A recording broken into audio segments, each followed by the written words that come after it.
Мы приехали на территорию 21-го отдельного противоракетного центра ВЧ-28 тысяч. Изначально это была одна из позиций системы А-35 ПРО Москвы. Впоследствии была переоборудована под размещение дальнего компонента системы А-135. А-35 по кодификации НАТО называлась «Галоша» – советская система ПРО, предназначенная для защиты административно-промышленного района Москвы от ударов межконтинентальных баллистических ракет. Приехали мы на очередную заброшку, и сегодня мы будем ходить по территории бывшего 121-го отдельного противоракетного центра ВЧ-28 тысяч. И конкретно нас интересуют вот эти шарики, вот эти вот локаторы, которых здесь около 6 точно, 2 больших и 4 маленьких.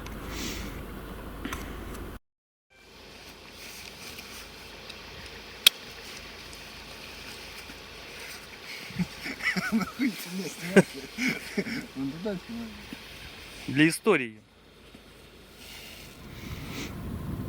Изначально на этой территории располагалась одна из позиций системы А-35 ПРО Москвы. Впоследствии она была модернизирована до системы А-135. Сразу на входе на эту территорию нас встречает такой домик. Не знаю, что здесь было, наверное, КПП, ну или что-то такое.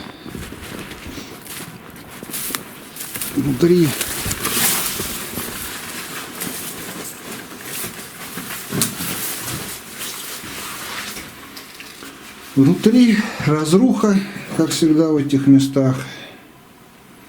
Заложенная кирпичами дверь, окно, выдолбленный зачем-то пол.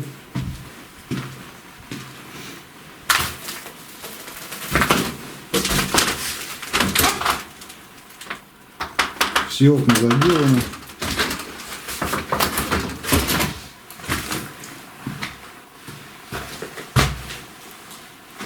Пахнет плесенью. В общем, стандартная заброшка. Ящик остался даже целый, настенный.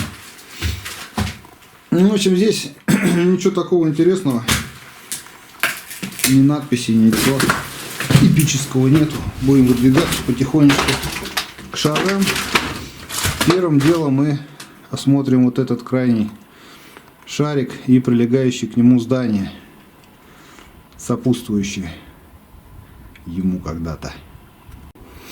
Ну вот это, видимо, одна из шахт, в которых были вот эти ракеты 350G, по-моему, они назывались, если по ПРО 35, если они там использовались. Вот, потому что позже уже были другие ракеты. И, значит, сейчас попробуем здесь фон замерить. Слышь, здесь дыры какие-то, осторожно. Вот здесь вот. Ракеты были ядерные, с ядерным зарядом. Ну вот здесь, смотри, здесь вниз затоплено. Вниз есть проход. Вода еще не замерзла. Тут главное никуда не провалиться. Не хотелось бы. То же самое. Вот. Она, по ходу дела, тут как-то отодвигалась или открывалась. Вот сюда, наверное. Значит, ядерный заряд был относительно на вот ракетах 350-х относительно небольшой, на 51-х был еще меньше заряд, но эффективнее был во время взрыва. Еще поднять. Ну-ка, Илюх, подними. Короче говоря, смысл этого, значит, ракеты были для противоракеты используются для перехвата целей за атмосферой.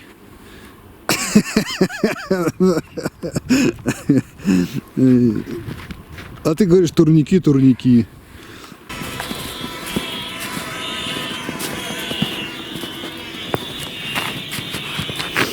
Замеряем фон. Ракеты-то были с ядерной головкой. Нейтронный. Да.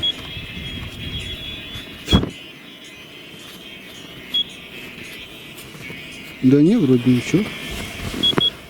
16. Частиц Ты- оружейного плутония не наблюдается в воздухе. Они не в воздухе, они должны лежать и излучать. Но здесь, видимо, все нормуль. Зачистили. Ракеты А-35 системы снаряжались боеголовкой с ядерной, 2-3 мегатонны. И в связи с тем, что противоракета использовалась за атмосферой, то считалось, что взрыв и воздействие взрывной волной на перехватываемую ракету неэффективный будет, поэтому воздействие на вражеские ракеты происходило рентгеновским излучением и мощным потоком нейтронов, которые вызывали эффект шипучки во вражеском боезаряде и делали уже бесполезными эти ракеты. И вот так вот здесь рядом шарик находится, первый, самый к нам ближний, мы к нему сейчас и пойдем. И рядом лежащее здание тоже, если получится, осмотрим. Что здесь? Вот мы обходим крайний маленький шарик. На его фоне он вдали виден большой. По информации из интернета он кем-то выкуплен и закрыт. То есть в него мы, скорее всего, не попадем, будем попадать в другой большой пытаться. И здесь вот еще постройка здания.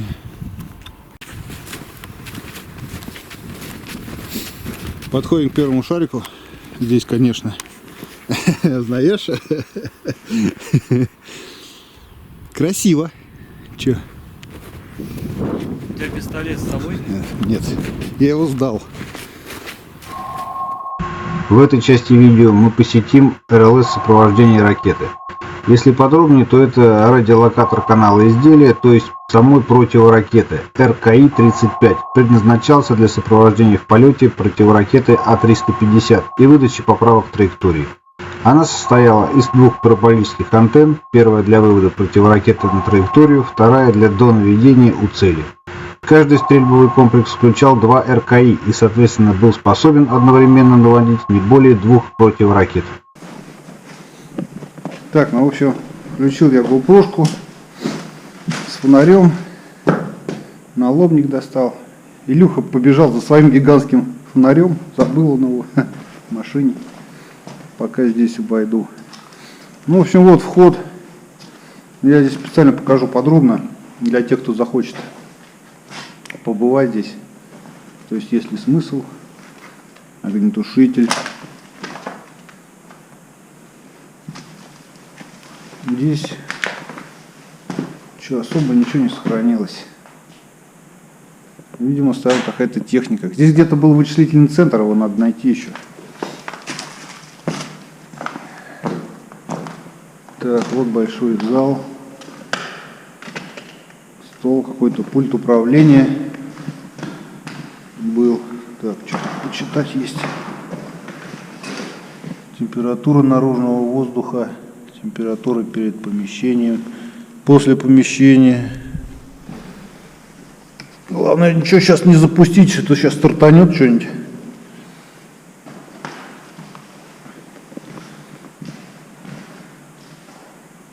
Ну, такое, в общем, помещение. Тут, видимо, кабеля шли. Ну, наверное. Опять огнетушитель. Здесь, наверное, были переключатели. Все, конечно, уже не работает.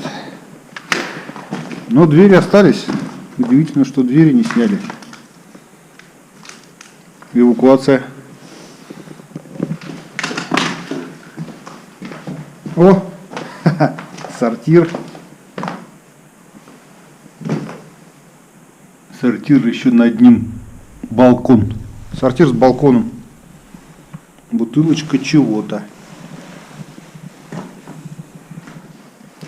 Это, видимо, была часть сортира. Здесь, наверное, рукомойники, остатки зеркала.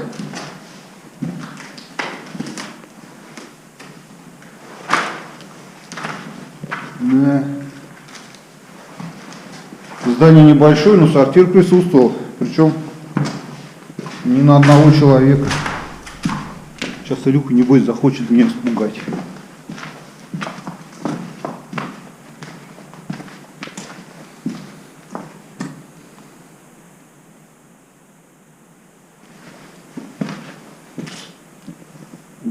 Уходя, гасите свет. Лампы битые. Какая-то документация осталась. Устройство выпрямительное. Какие-то схемы электрические. Схема электромонтажа. Министерство связи СССР. Составлял Поярков, Филина.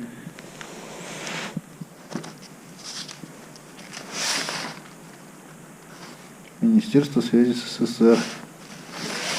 Ну, без грифа. Видимо, понятно, секретные так не бросили, я надеюсь.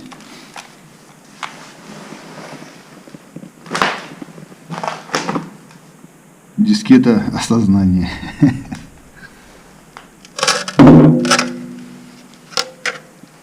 Тяжеленная хрень.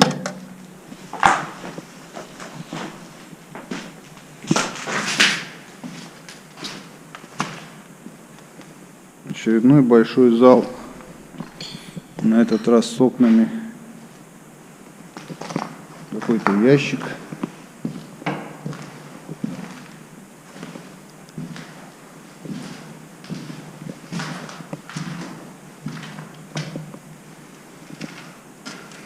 Зайдем с той стороны, тут, видимо, что-то вниз было, что-то ограждающее.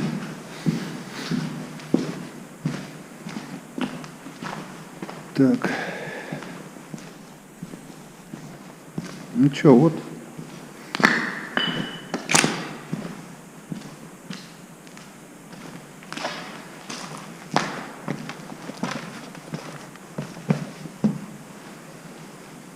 Затоплено. Высоченные потолки.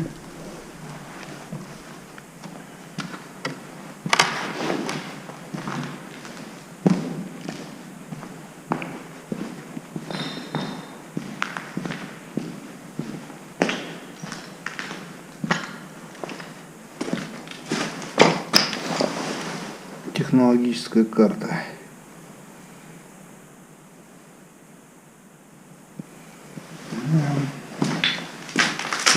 Илюх! Илюх! Илюх!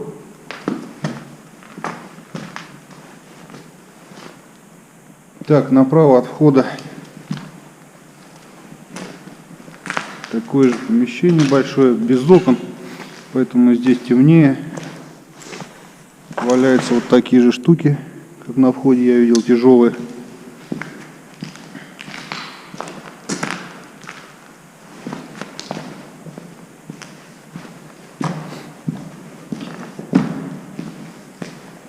Конечно, ничего практически не сохранилось. Двери только что удивительные.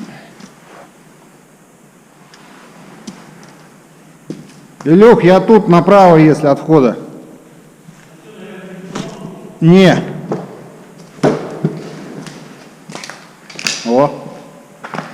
Здесь темно, а вот если вправо пойти, там такие залы, они со светом, там окна есть.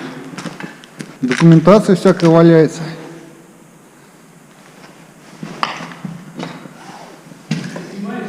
Да.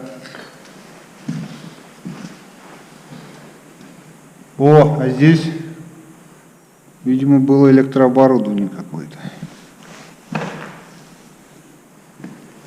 Какие-то контейнеры, заполненные водой, стеклянные. СК-4.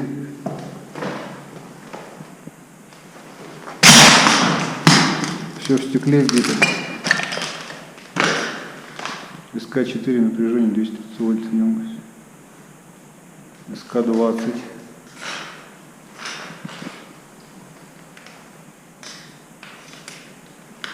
В общем, какие-то прибамбасы. ручку. Ай, надо сейчас фон замерить где-нибудь.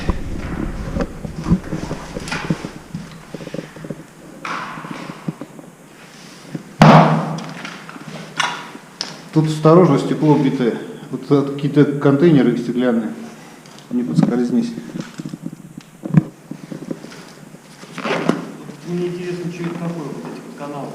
Здесь, скорее всего, кабеля шли, я думаю. Электрические. Такие здоровые. Ну да. Ну их много было. Там сортир. Ну что, фон здесь нормальный. Пока что, во всяком Нормальный случае. Наверх пойдем. Пусть пищит. Как запищит. Если запищит опасно, сразу надо реагировать. Уебываем отсюда.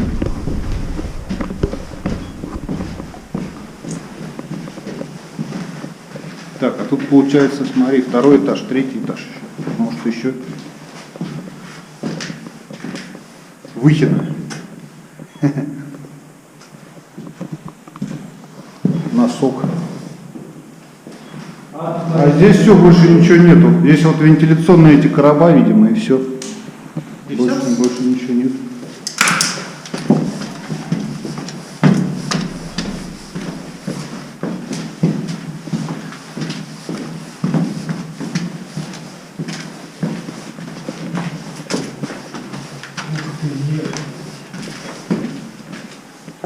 Соку еще.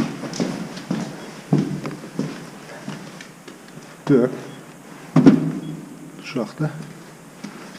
Ну-ка. Смотрите, ну туда. Ну, в общем, помещение непонятно. Там, по-моему, ботинки чьи-то, нет? Да, ботинки. Какие-то у нее тоже фальш полы. Причем там, нет, не фальш, просто дырки сделаны, бетончик. Что-то непонятно как, на шар. Она как будто сгоревшая, что ли, по-моему. Смотри, да? Сгорела, по-моему. Да ничего тут не горит. Ну вот, смотри, такие обугленные. Да ну. Нет? Так, а вот тут у нас что? Вот такая шахта с решеточкой. Ну, лифт, видимо, был. Вон с этим, даже лампочки остались. Целая лампочка. Я нашел, как забираться наверх. А тут что? Тут то же самое? Да. Тут вторая часть этой же комнаты. Но мы вниз не... Тут особо смотреть нечего. Пустая комната. По-моему, она сгоревшая наглухо и все. О! Да нормально, нормально. Тут, если что, не высоко.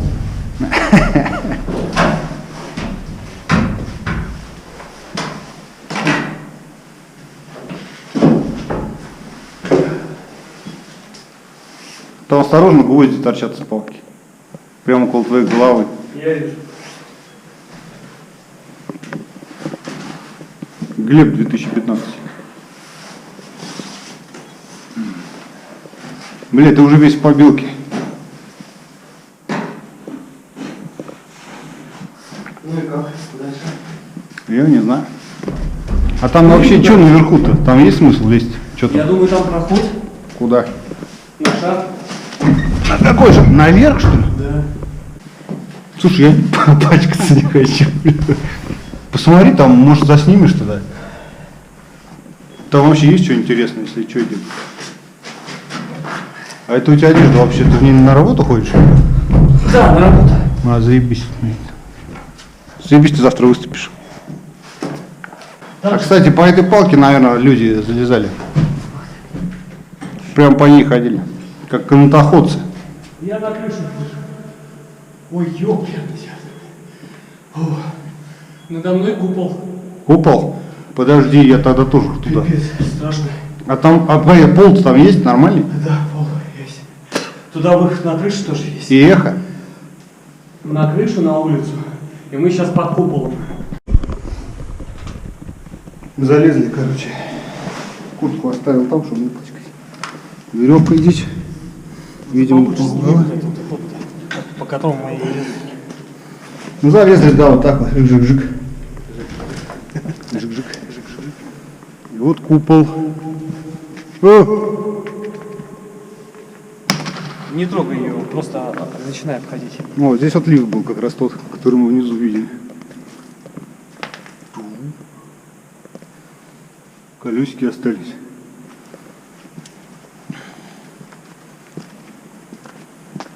Вот, здесь наверх можно. Еще.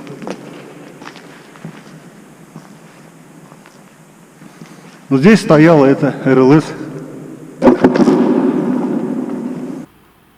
Эхо.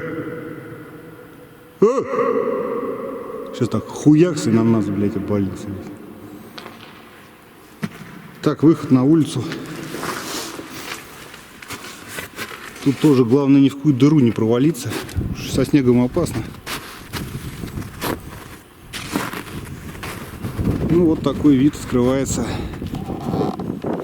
Вот эти оставшиеся 3 шарика. Вот большой.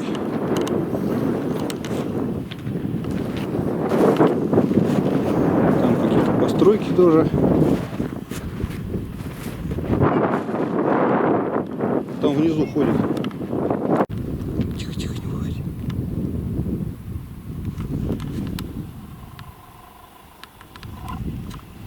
Там какой-то человек в военной форме ходит с рацией.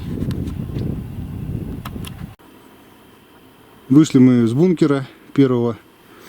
И вот, в общем, если что, вы будете иметь вот такой вид, если полезете на самый верх. То есть по белке все будет, грязь. В общем, вот такая картина. Так что готовьтесь. Одевайте одежду, которую не жалко.